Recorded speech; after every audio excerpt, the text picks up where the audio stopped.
this is the problem. This is the problem with Jeff Saturday.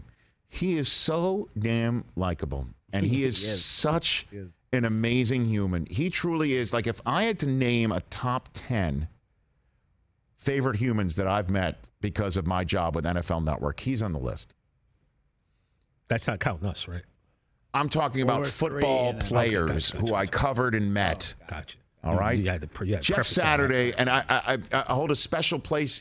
I hold a special place for him because when I was selling my book back in 2000, and I don't even remember what the hell year it is, 7, I guess it was, selling my book, and I held my first book signing here in Los Angeles the week the book came out, and the only people there were Susie, my parents, my brother. I think my sister-in-law was there as well. Jeff and Jackie Schaefer showed up, and like 2 other people. And it was humbling. Like 10 people showed up. I'm like, oh, no. I know that. It was really, really, really humbling. And so I said to myself, I've got to now game the system for these future book signings. So like, hey, Marshall, you free to have when I do a book signing at the Pro Bowl in Hawaii? Sure. Line out the door. Indianapolis Combine. Oh. Jeff Saturday reached out to him last minute. He said no problem. In his offseason in February in Indianapolis, he went to the bookstore and he signed for everybody, and the line was the longest out the door. Wow.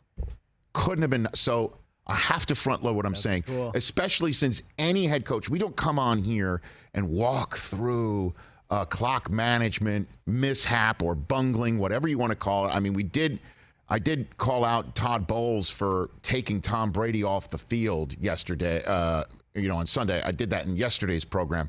4th and 2 from a 37. Let's have Tom Brady go through a delay of game penalty, and he's getting roasted, Bowles, for not calling timeout with time ticking down at the end of regulation, playing for overtime for fear that Brady might throw an interception. Guys, 2 picks all year. We call coaches out.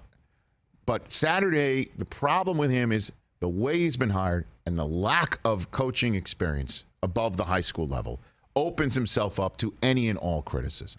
Yeah. Any and all criticism. And last night, the game ticking down, they have a chance to tie this game, and Matt Ryan gets sacked. They have 3 timeouts left. The clock is just north of a minute, and they don't call timeout.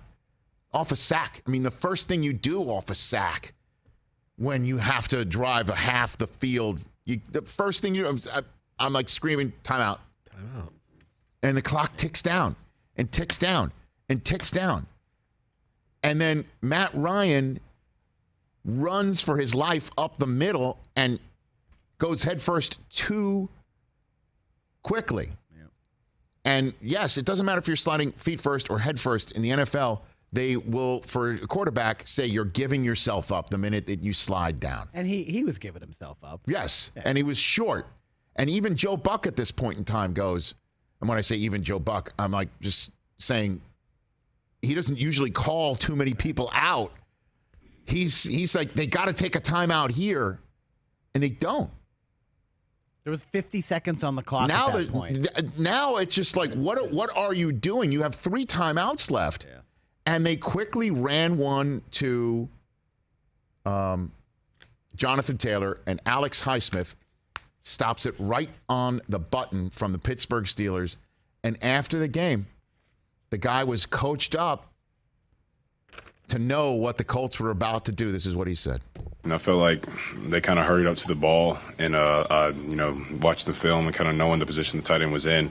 I could kind of tell that he was going to try to cut me off. It was going to be a run play, back depth, and just seeing how quick they were getting up to the ball. I knew they were going to do a run play. So, just trusted my instincts, just, shot it. And that's when the Colts finally burned a timeout, bringing up a 4th down that Ryan threw for, and they were looking for a flag and didn't get it.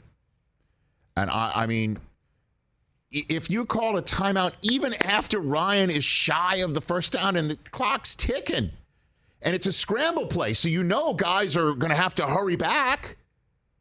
Guys are going to have to. If you call a timeout there, then maybe you're not trying to hurry up and tip your hand so a well-coached defensive player knows what's coming. Burn your timeout there, and then you got your whole playbook on 3rd down, knowing you got two snaps at it. This is what happens when you hire somebody who doesn't have a long-standing resume and skill set